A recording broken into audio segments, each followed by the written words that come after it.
Hello, everyone. Welcome to another installment of Diavan.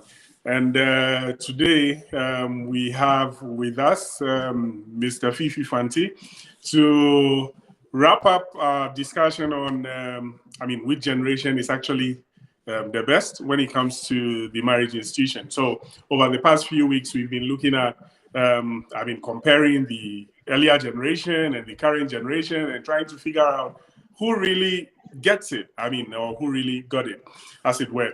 So I would allow my guest to introduce himself before we go. Hello, everyone. Greetings to all the listeners and those who are watching. My name is Mikhail Fifi Nyameche Fanti. I'm an old friend of Vanel. We used to sit in the same class, and I'm really excited about his initiative to talk about marriage, which is one of the most important institutions in the world. And what he's doing is awesome. So I'm glad to be here and also to share my thoughts and also experiences. Yeah. Thanks so much for honoring our invitation. We're so glad to have you. I know you've been in the game for a very long time. And so, viewers, next week as well, we're going to have Mr. Fanti and his wife on This Is Our Story. And so watch out for that as well.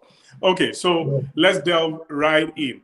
Mr. Fanti, what do you really think about marriage now against marriage in the past? As a whole, what is your take on it? That's a very interesting topic, but answering the question if they had better marriages then than now depends on individual experiences and perspectives. If I'm going to say anything or give any definite answer, it's going to be based on what I know, what I've seen, and what has happened when I was growing up and everything. And that would not actually be a definite answer because everyone has his or her own experiences and perspectives about it. However, we have to also acknowledge the unique challenges these generations faced. You understand? And these are some of the things I would like to point out. But I remember when you said the topic first, I gave a comment under your post, and I said something different concerning Western societies and something different against concerning African societies. I would like to focus more on African societies, but when it comes to Western societies, I'll say something brief. For that one, I'm very confident that marriages then were better than now. I think today's generation, we have people who want to live freer lifestyles, if that is even a thing. And people are be like, oh, I don't want to get married, marriage is not my thing, and all that. And we have people who are just cohabitating, living together, not getting married. They want to live, free lives and stuff like that. So the previous generation were more conservative, okay? A lot of communities were quite religious, and religion has its own tenets and way of life. So in Western society, let me take the United States, for instance, and Europe, you realize that in the past generation, they had more Christians. So when you look at the Christian idea of a marriage, a man and a woman, happy family, raising godly children, and serving the community at large. And basically, we find these traditional roles play out in the past generations. In this modern generations, we have people who even will get offended if you call them him or her because they have their own pronouns. They want to respond to something that a conservative may not understand. You understand? There are people who think that, well, I think I can do what I like, so I'm trans this, I'm trans that, and all that. So we are in a generation where things are a bit confused. You understand? So those who also go into marriage are not well prepared in terms of the environment they live in, because the environment is preaching, do what you like, be free, do what you feel. You understand? But if you look at feelings, all right, human beings are very flawed beings. If we follow our feelings all the time, we are going to be wrong most of the time. So it's not just about what we feel, but what is right. So that is the Western society. We are experiencing a degenerate society as time goes on. But in Africa, it's not really the same. Yes, it's degenerate in our times, especially when it comes to our relationships. But our focus here is on marriage. So I want to compare. Let me give an answer first, based on my own experience and from what I know, I would say that the current generation are doing quite a better job than the older generation. But of course, as I said, that is based on my own perspective. Right. But I also need to acknowledge the challenges these generations faced. Yeah. First of all, the older generations, who did they learn from? And who are we learning from? That's one question we need to ask ourselves. Now, the older generation, they learn from, let's say, our grandparents. Now, during those times, let's say our grandparents, great grandparents, most of them were into the traditional African religion. Number one. Number two, polygamy was the norm. You understand? A man has 2, 3, 4 wives. You understand? What was expected of them were quite different from today's roles. So the older generation had to learn from them. Okay, so now they are learning polygamy. They are learning a religion which is not really popular today and stuff like that. So now those are their role models. You understand? So what do you expect from them? So they left, and we are learning from them. Okay, so let's say our generation is learning from that older generation. Okay, so that older generation we also see their mistakes, and we see the good stuff they do, and we also learn from them. So we are privy to different information. Also, in our generation, there is a boom of information. Right? So it is we have a much better advantage. All right, there are more books on marriages where we can have access to. There is the internet today. When you go online, we have counselors, both male and female, talking about marriage. You can listen to counselors. You can take what you think makes sense. You can just rubbish what you think doesn't make sense. And then you have a lot of information. So we are basically in the information age. Unlike the previous generation, it wasn't the information age. So we realized that they also have to learn from a society that believed in polygamy and the rest. So we have to cut them some slack that they had to learn from a different system. So I call them the transition generation, because in their time, even though our great-grandparents had the gospel preached to them, everything, they still hadn't really converted. It was just, let's say, about the previous generation where we can see a high level. So you realize that a lot of the fathers of, let's say in Ghana, for instance, a lot of the fathers of the faith movements, the Christian movement, aside from the older generation, the Basil missions and the rest, we have all of them being of the other generation, like the Duncan Williams, the Dark Howard Millses, and the rest of them. These are the guys who held the fort for the new faith, which is the Christian faith and the new way of life. You understand? So they are the transition generation. And the transition generation, they are bound to be a lot of mistakes to be made. You understand? Especially those who are those who do not have control of themselves. All right. Unlike us, we have a lot of information. So we can actually, it's easier for us to make the right choice than them.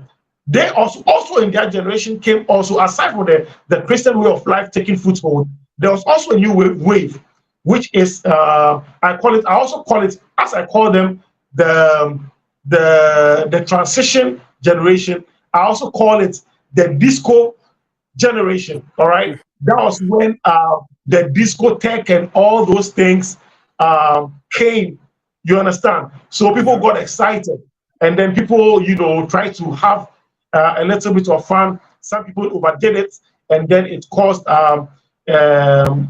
degeneration or denigrating of moral values, and that also resulted in a lot of broken homes and stuff like that. So I think that generation had a few issues here and there, unlike our generation, where we have a lot of information, even though, yes, there are more stuff that will distract you and make you make a lot of mistakes. I think that we are probably to.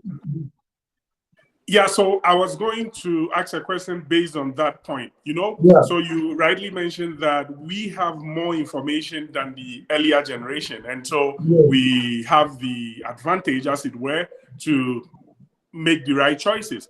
But don't you think that the exposure to so much information also causes information overload, which might also lead to a lot of confusion when deciding on the right thing to do? Because there are so many different facets of rights currently. What do you think about that? Well, yeah, that is also true. Because of there's a lot of information, people might pick up the wrong information and do the wrong things. Actually, the information age and the tech age comes with its own challenges for marriages, for all individuals and everything. But one thing that makes this generation a bit advantageous is that this generation also had to learn from the older generation. So you see that if someone had a broken home and they knew how it felt to come from a broken home, they might not want to repeat the same mistake for their children, especially if they have a conscience and they are not selfish. All right. A selfish person would be like, oh, my granddad was a polygamist, so my dad is also a polygamist, so or let's say my dad is an alcoholic, so he was beating my mom and looking for men to be beating women. So I mean, that's how men are supposed to be. We are supposed to be feared. You understand? So if my wife disrespects me, let me beat her. That's what men do. You understand? But another person also take it out. You know what? My dad did this, and I realized that there was no joy in our home, and it actually led to a broken home, and it is making me resent my mom or resent my dad or something. So why not change a few things? You understand, from what I learned from them. So we have information where we can, and also the information actually gives us an advantage in the sense that there's wrong information and right information. But I think that every human being with a brain actually would be able to decipher what would be useful for them. Unless I think that information doesn't work well for very young people who are exploring. You understand? So people who are exploring, anything goes for them. They see a quote, they see a meme, they see something like, yeah, that's right, and they start following it. You understand? But when you get to mature, you understand that a lot of these things, most of them are garbage. All right. So you need to really filter the information, the data you receive, and then filter it so that you get the right information that you need. So we have the older generation to learn from, and we have a lot of information, not only from our direct parents or the homes we grew up in, but we also have information to learn from. There's something else I also want to add. However, there are groups of the older generation that did very, very well. That did very, very well in comparison to the present generation in terms of chastity, in terms of keeping themselves, especially like during the dating period through to marriage. Very God-fearing people. They pass down some very, very useful values to our generations. Those who are lucky enough to have come from such homes, you can even see it's evident in their lifestyle. They also carry it on. They also build very successful marriages or families, and their lifestyles, despite whatever challenges they may face, you realize that these guys have been taught. They've been taught like very, very well. They've learned from good parents or good mentors. So it's not in every case. There will be so many good families, holding families, successful families from the older generation. But I think that the older generation, there were too many broken homes, too many broken homes, too many children also that were not fathered or mothered, especially fathered, due to a few complications here or there. I think that a new wave of lifestyle post-independence, where we're importing a little bit of westernization and modernization, so they get a bit carried away by the fund that is coming in, and they made some really poor choices which affected the current generation. I think that marriage is the family. Marriage, well, to me, my definition of marriage goes beyond a man and a woman having something together or going to bless, or you're doing the bride price thing and all that. I think that it's about building a family, and the family unit is the foundation of every society. It is the foundation of every society. If the family unit gets it right, the society will get it right. Therefore, one measure of whether the society, whether the generation that is preceding did a good job. One way to determine that is to look at the society, the culture, socioeconomic advancement, and everything. Okay, so now let's go to the United States. Now we see that in this for the past, let's say, 100 years, they've been advancing in many fields. All right, in science and technology development and everything.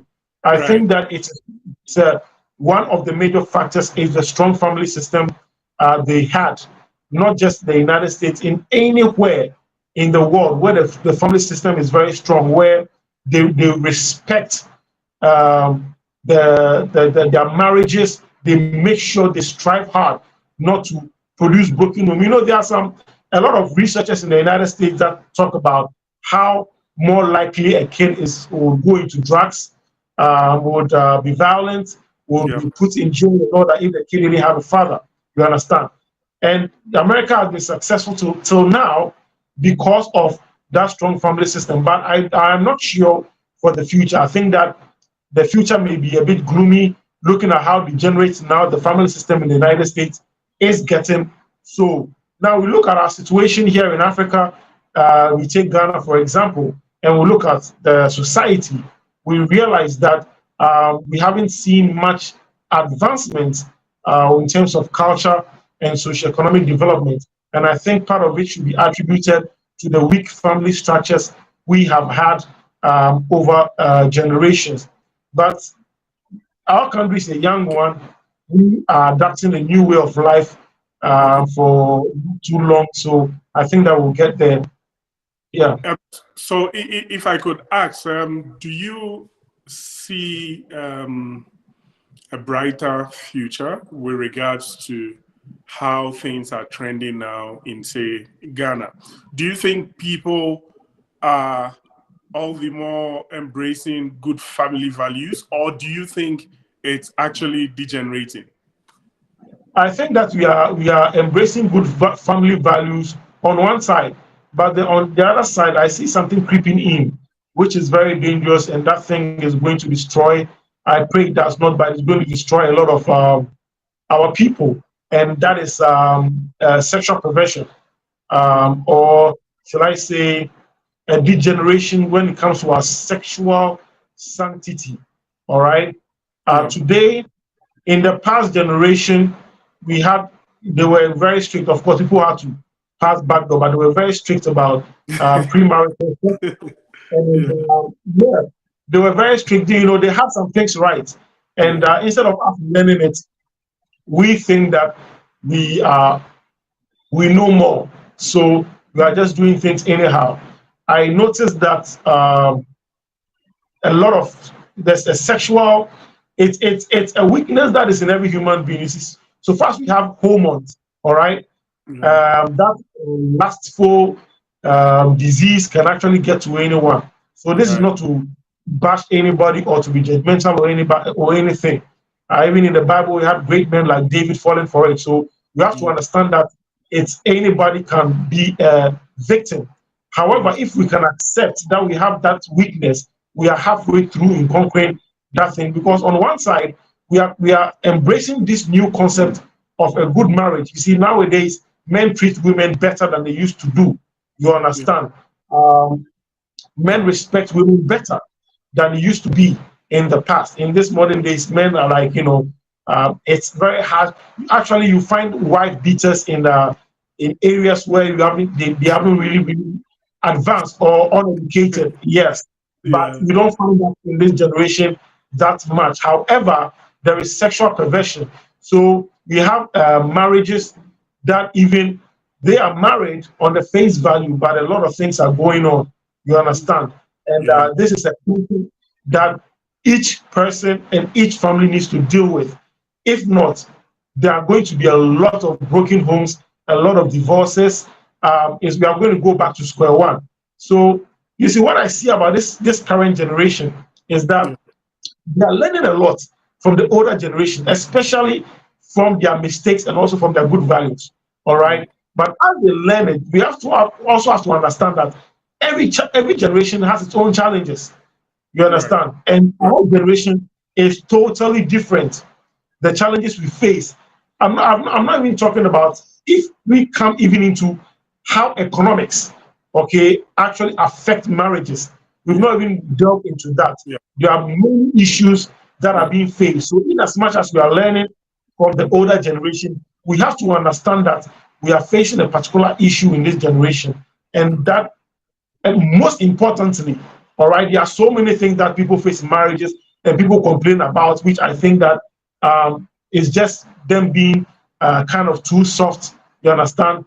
Because there are really, really important issues when it comes to marriage. But most importantly, the issue that can really, really destroy marriages is the sexual perversion. Whether you were a Christian or a Muslim or a traditional believer or whatever, it's getting everybody. It's cutting across.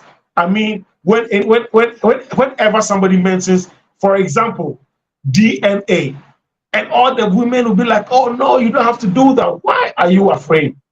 You understand? It's the same way. You go into a group of, you have a conversation with married men, and the side chick thing kind of is normal. It become the norm. Yeah, right. It becomes the norm where, so we are really treading on dangerous grounds, right? Very dangerous grounds. So I think that this challenge has to be tackled on a personal basis and a family basis, because anyway, there are other issues like the media and everything. We'll not go into that because we are not discussing the media, but they also have a role to play in it. Right. They have a role to play in actually the sexual perversion that is going on in our country at the moment. Radio and TV, what is going on is despicable. But said sex sells. I mean, so anything you sell it, I mean, from the media point of view, don't they understand how it's going to affect, especially the younger generation? You see, right now, even those coming after us, they're having access to mobile devices. The sort of things they are watching on their phones. All right, it's scary. The sort of things they be doing on their phones is scary. When we are at their age, you understand, we didn't even have these devices, all right, where we're playing outdoors and and things like that. But now it's being brought to them, and the media is actually fueling it. Yes, sex sells. I think that, you see, when you look at this family unit thing, I've lived in China for a while, and there's something I really noticed when I was in China. Despite the economic boom, despite the advancement in development, there are a lot of people in China keeping themselves chaste.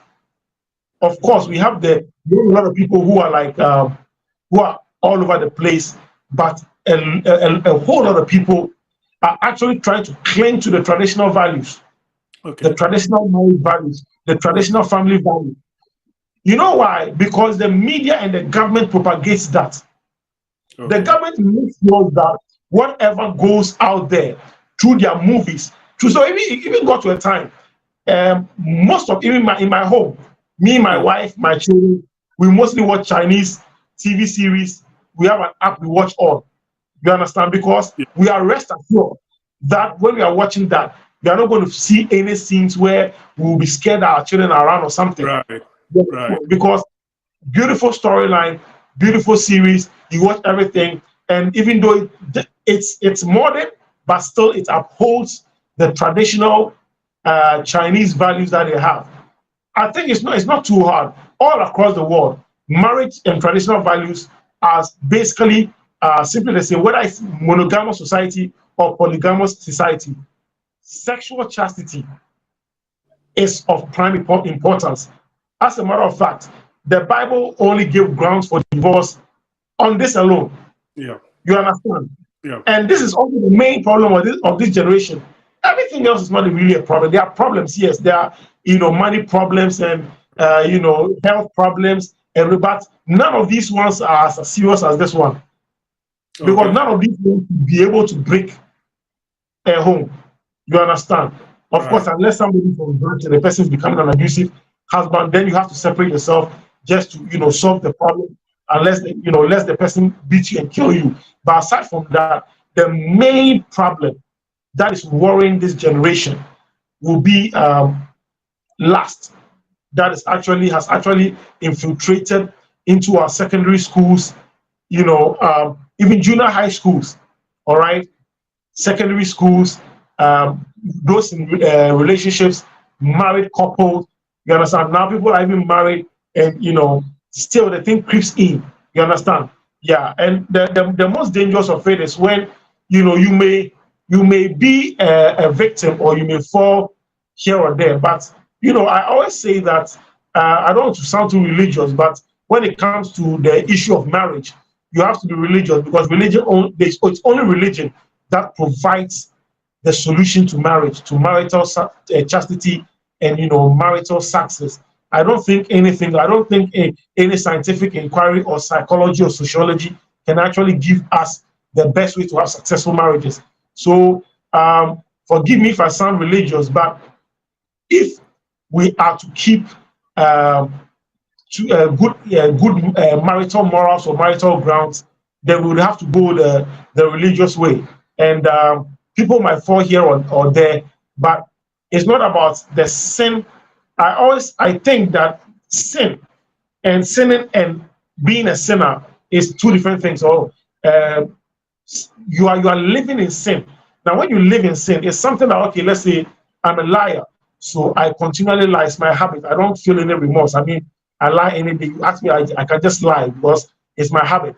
That one is a serious offense. So let's say, I get married, and then I get a side chick, and then as I get a side chick, it's like it has become part of my schedule. So I start renting for the side chick, or have a place. I meet the side chick every now and then, and it has been going on for years. I'm happy with it. I come home to my wife. I go out to my side chick. Man, that is dangerous, because that is something you have accepted that you are going to do. It has become part of your life. You are living in that sin. That is very, very dangerous. And that is the main challenge that this generation is going to face. The future generations are also going to face this same challenge. Yeah. Yeah. So from all that you said, what I'm gleaning from it is that the future actually looks gloomy. I mean, given all the exposure, given all the things out there. In summary, if you are giving a final advice to someone watching, how should we protect our children from what is to come? Very, very good. How we protect our children. You see, first things first, I want people to understand that marriage is not, people are like, okay, marriage is like, I find this girl, I like this girl, the girl likes me, we like each other, we have plans together, I want to build a future together, and then boom, I go see a family, and then we get married, and we love each other, lovey, happily ever after. No, the lovey-dovey thing is in a relationship. Marriage is duty. Marriage is not for yourself. But when you do marriage right, you benefit from it. You understand? Marriage is duty to God, to your children, and to society. You don't marry for yourself. Okay. Marry for the man or for the woman. But when you do it right, let's say you marry well, okay, you marry, and then God is happy with your marriage. I mean, you guys are trying your best and everything. That's why even the Bible says, he who finds a wife finds a good thing and obtains favor from God. God will give you some favors. You understand? That's number one. Your children, marry for your children. If you do that right also, your children will grow up and they will become like your best thing ever, because they're going to be there for you through the thick and thin. You understand? When we used to hear this thing, when take care of your mom, your parents take care of you for your teeth to grow, and then when you grow, you also take care of them for them to lose. It's just something that makes us understand that the children are very important in our lives, and then society. Now, I said that the family block is the most important thing for the society. Yeah. Good families, good marriages translate into good societies, good and functioning societies. You understand? So marriage is a duty to God, to your children, and to society, not for yourself. But if you do these things right, you, the man, the husband, and the wife, you benefit from it. You understand? The lovey-dovey thing is the relationship side. where you have no kids, you want to go to Dubai and have some fun, and all over the place, or you go to the Maldives, or you go to Cape Town, or you're chilling all around it. Those things are nice, all right. But the lovey-dovey stuff can still, you do those things in marriage just to spice up the marriage. But you should understand that marriage is a duty. So if we get together understanding, then the sense of selfishness is taken off. So number one, remove selfishness. Do not be selfish. If you want to protect our children, we should not be selfish. You understand? What we do, I'm not saying the children are the most important people in the home. That is a Western idea. I don't believe in that. All right? I believe every single human being in the home is equally important. Provided you are made in the image of God, everybody is important. Father, mother, children, everybody is important. You understand? So yeah, so I'm not saying that the children are the most important. However, when I say do not be selfish, now you morph into a position or a place of sacrifice. All right? Yeah. Sacrifice. All right? So you have to sacrifice yourself to make the family work. You understand? You have to sacrifice your energy, your effort, your mind, everything. All right? To make. So when you take that selfishness off, you realize that you get to study the children very well. You look at the children, you look at anything that changes, you know it. You understand. You're not somebody who is distant and like, oh, media, I'm paying the school fees, so Charlie check. No. You have to understand that you are not in the marriage just to enjoy and then be free. You understand? You are there to sacrifice. It's a duty you are performing. Number two, so that is the first one, lack of selfishness, which is sacrifice. The second thing also is communication.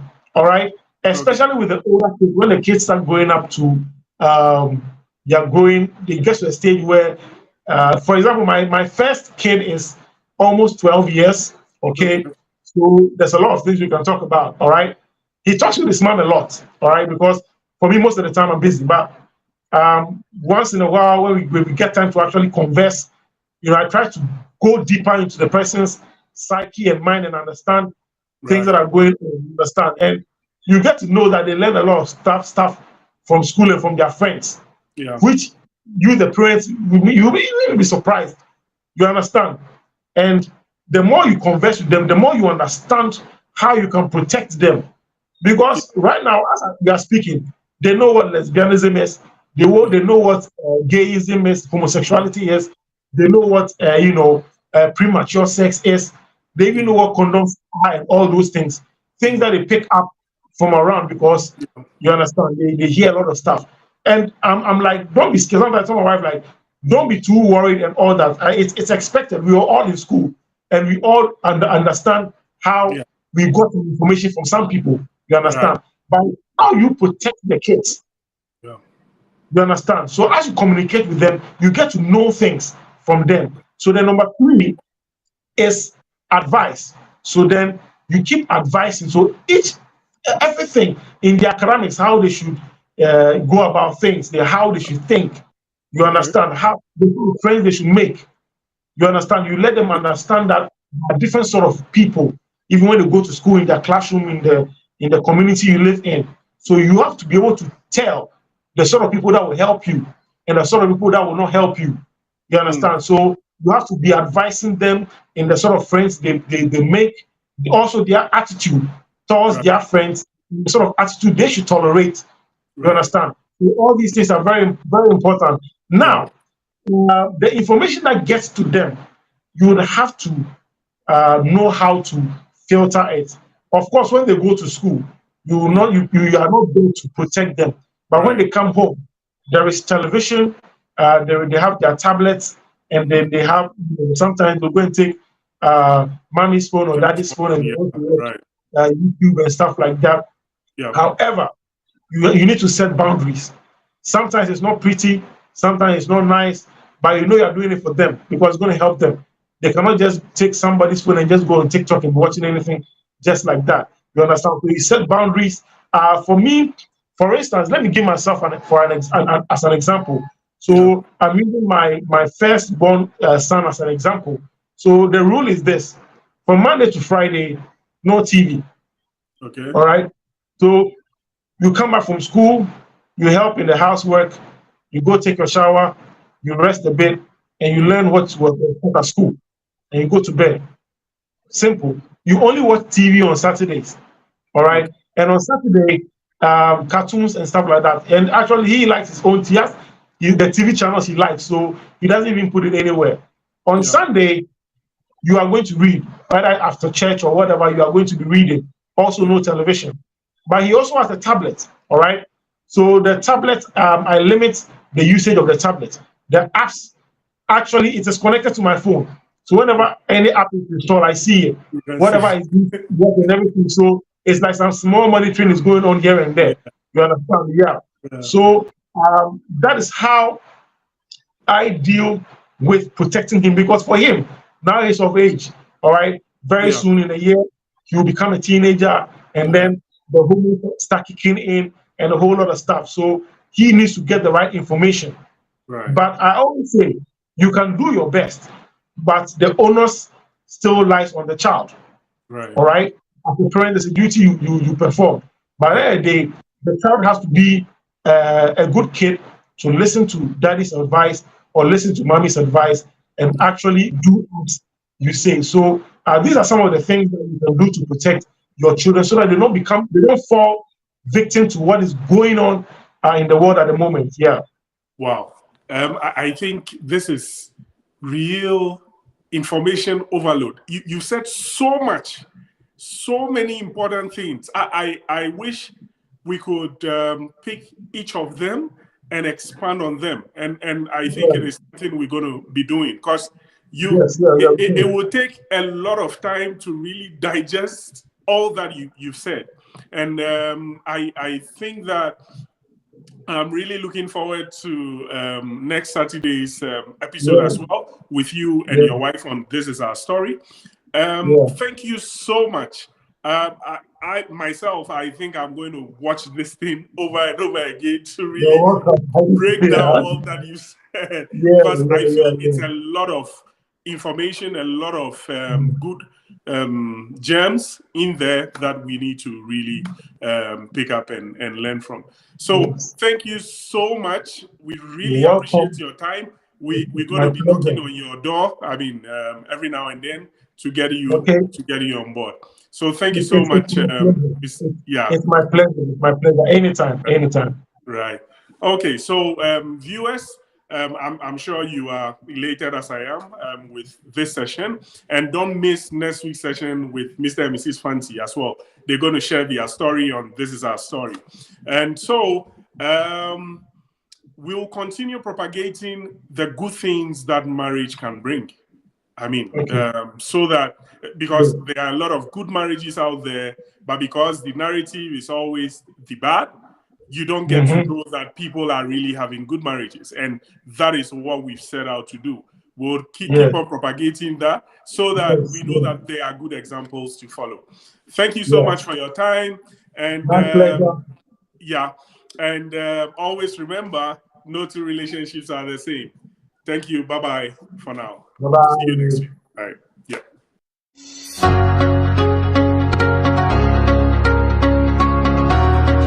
Look at the sources of financial pressures. Now, we've identified two main sources of financial pressure. So the first one being internal, that is internally generated in the marriage, and the one that is without, the externally generated ones.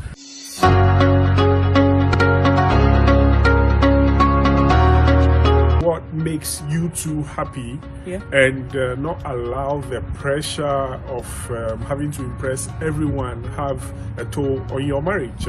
For example, if what you can afford is a single room somewhere, what matters is that you are happy, basically, and not what will my friends say, what will my family say, what would everyone say, apart from what would my spouse say.